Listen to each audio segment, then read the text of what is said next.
મને ગમ્યું આ શ્રેણી અંતર્ગત ડોક્ટર નિયતિ અંતાણી સાથે તેમને ગમતા પુસ્તકની વાત કરે છે ત્રિલોક સંઘાણી. મિત્રો નમસ્કાર. મિત્રો આપનું સ્વાગત અને ફરીવાર આજે આપણી સાથે છે ડોક્ટર નિયતિ અંતાણી. નિયતિ, આપનું પણ સ્વાગત. ખૂબ ખૂબ આભાર ત્રિલોકભાઈ, અને શ્રોતા મિત્રો તમને પણ ખૂબ ખૂબ પ્રેમ.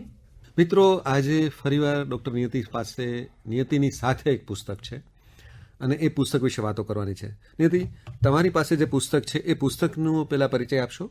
હા મિત્રો, આજે આપણે વાત કરીશું ગુજરાતી ભાષાના યુવા સાહિત્યકાર અજય સોની. એમની ખૂબ ગમતી નવલકથા, આમ તો સ્વરૂપની દ્રષ્ટિએ લઘુ નવલ છે, કોરું આકાશ. અને વાંચ્યા પછી હજુ આજે પણ જે મન મસ્તિષ્કમાં છે એના વિશે આપણે આજે વાત કરીશું. તો ડોક્ટર નિયતિ, આપણે પહેલા એવું કરીએ કે આપણા જે લેખક છે એનો થોડો પરિચય આપી દઈએ. હા શ્રોતા મિત્રો, અજયભાઈ અર્થશાસ્ત્ર સાથે BA થયેલ અને હાલ કચ્છમાં રહે છે, અંજાર. વ્યવસાયે તેઓ સુવર્ણના કસબી છે, પણ પોતાની તાજગીસભર કલમથી તેઓ શબ્દના પણ એટલા જ ઉત્તમ કસબી છે.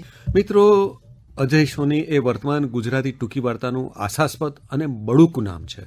ગુજરાતી સાહિત્યમાં ટૂંકી વાર્તાથી એમણે પ્રવેશ કર્યો અને અજય સોનીએ નવલકથા અને લલિત નિબંધો પણ આપ્યા છે. પોતાની આગવી સમજણ અને નિસ્બતથી વાર્તામાં મક્કમ પગલું માંડનાર અજય સોનીએ 2017માં ટૂંકી વાર્તાનું પોતાનું પહેલું પુસ્તક રેતીનો માણસ આપ્યું. અને હા, આ પુસ્તક માટે તેમને દિલ્હી સાહિત્ય અકાદમી દ્વારા વર્ષ 2019 માટેનો યુવા પુરસ્કાર પણ અપાયો. તેમજ ગુજરાત સાહિત્ય અકાદમી, ગુજરાતી સાહિત્ય પરિષદ, ધૂમકેતુ નવલિકા પુરસ્કાર અને અંજલિ ખાંડવાળા પુરસ્કાર પણ આ પુસ્તકને પ્રાપ્ત થયો છે. અને મિત્રો, વાર્તાની સમાંતરે તેઓ લલિત નિબંધો પણ એટલા જ ઉત્તમ રીતે લખે છે. મિત્રો, આજે આપણે જે વાત કરવાની છે કોરું આકાશ એમની પહેલી નવલકથા છે, જેને અખિલ હિન્દ મહિલા પરિષદ સુરત તેમજ ગીરા ગુર્જરી દ્વારા પારિતોષક મળ્યા છે. આ નવલકથામાંથી પસાર થઈએ એટલે મીરાબાઈની પંક્તિઓ યાદ આવ્યા વિના રહે જ નહીં. સંસારીનું સુખ એવું, ઝાંઝવાના નીર જેવું, તેને તુજ કરી ફરીએ રે. મીરાબાઈની આ જે પંક્તિઓ છે, આપણે જાણીએ છીએ આખી જિંદગી સતત ઝાંઝવાના એટલે કે મૃગજળના નીરની પાછળ દોડતો માણસ, મમત અને માયાની વચ્ચે અટવાતો માણસ, કે નરસિંહ મહેતા કહે છે એમ ઊંઘના અટપટા ભોગને લીધે પીડાતો માણસ. આ સૌ સત્યને જાણવા છતાં જ્યારે સ્વીકારી શકાતું નથી, ત્યારે ગોરમભાઈ છે અશ્રુભીનું આકાશ. પણ તરણા ઓથેનો ડુંગર જે ભાડી જાય છે તેનું મન કોરું આકાશ બની જાય છે. માયા વગરનું નિર્લેપ, જેમ કોઈ અખંડ ઝાલરના સૂર સાંભળીને મીરા ચાલી નીકળેલી, એમ હૃદયના પોતાના ઓરતાને બીજાની આંખમાં મૂકીને ચાલી નીકળે છે આ કથાની નાયિકા જમના, આ હરિના શુરા માર્ગ પર. હા મિત્રો, કોરું આકાશ જે લઘુ નવલ છે ને, એ લેખક અજય સોની એમાં માનવ મનની બહુ સંકુલ આપણી લાગણીઓ હોય અને સાથે સાથે નારીના મનની અકળ લાગણીઓનો પ્રવાહ પણ એમાં વહાવે છે. આપણું બહુ જ જાણીતું એવું વાક્ય છે, તેન તક્તેન ભુંજીતા, એટલે કે ત્યાગીને ભોગવી જાણ. તો એ વૃત્તિ આપણે જાણીએ છીએ કે નારી હૃદયમાં તો સનાતની હોય છે, અને આ સનાતન ભાવને લઈને રચાયેલી છે આ લઘુ નવલ કોરું આકાશ, જે પ્રતીક બને છે માયા વગરના મનનું. માગશરની રાત અટકી ગઈ. આ રહસ્યગંભીર ઘેરા કરુણથી કથાની શરૂઆત થાય છે. રણમલના મૃત્યુ પ્રસંગથી કથાનો આરંભ થાય છે અને જમનાના ઉલ્લેખ સાથે રહસ્ય ઘૂંટાતું જાય છે. વર્તમાન અને ભૂત બંનેને સાથે લઈને આ કથા ચાલે છે. લેખકે અહીં ફ્લેશબેક ટેકનિકનો પણ ઉપયોગ કર્યો છે. કેસર અને રણમલનો દીકરો દેવજી પિતાના અડધી રાત્રે થયેલા મૃત્યુના સમાચાર લઈને નારાયણ ઘરે જાય છે અને કથા શરૂ થાય છે.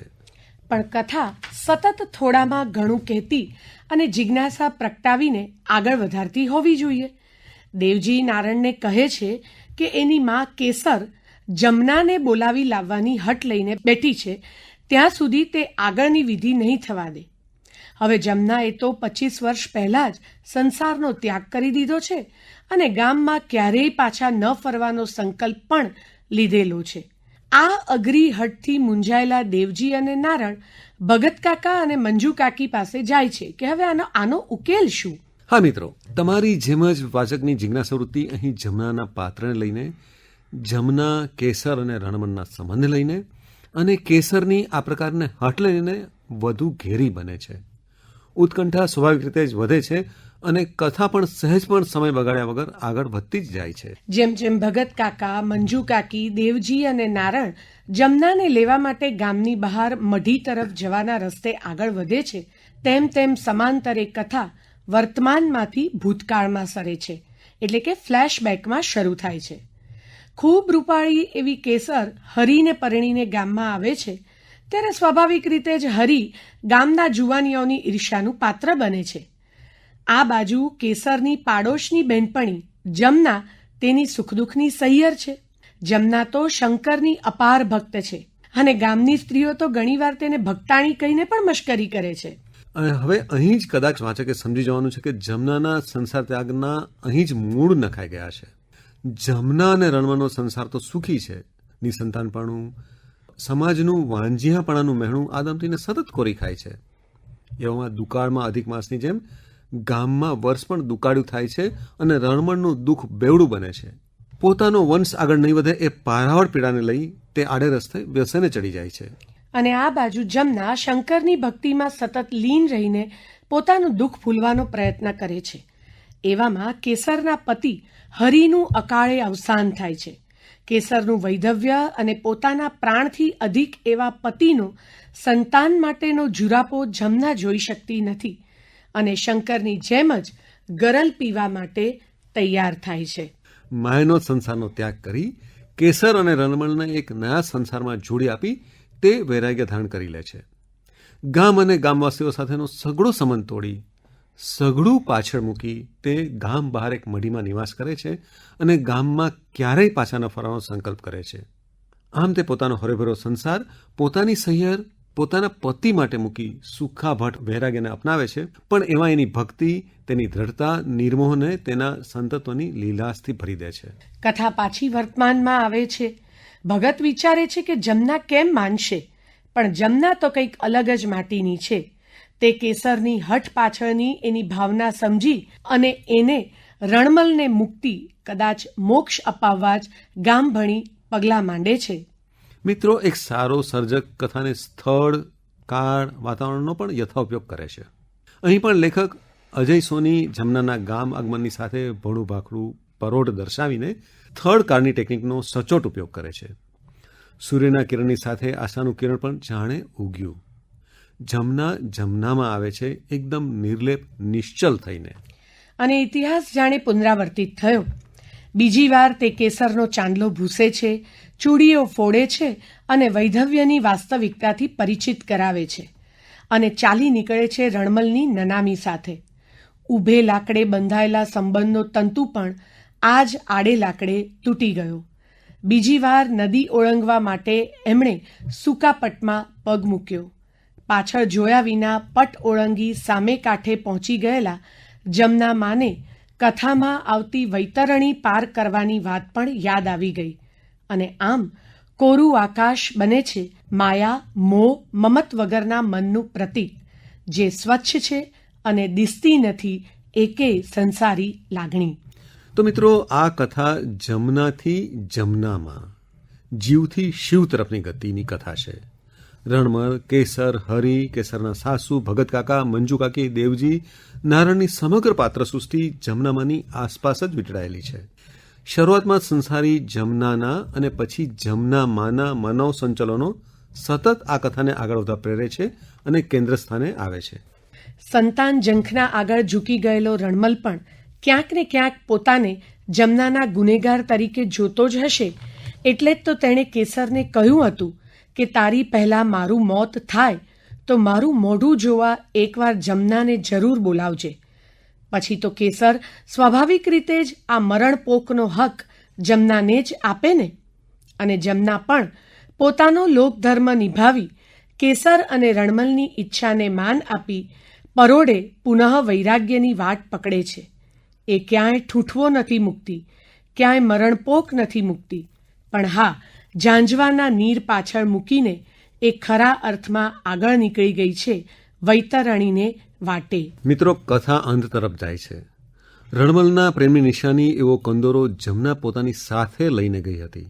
સંસારી સમયનો સંવેદનનો એક ટુકડો એ સાથે લઈને આવ્યા હતા, પણ એ જ કંદોરો અંતે રણમલની ચિતામાં નાખી દીધો અને સ્નેહનો જે એક તંતુ હતો તે પણ બંધન મુક્ત કોરું આકાશ નીરવીને ગયો.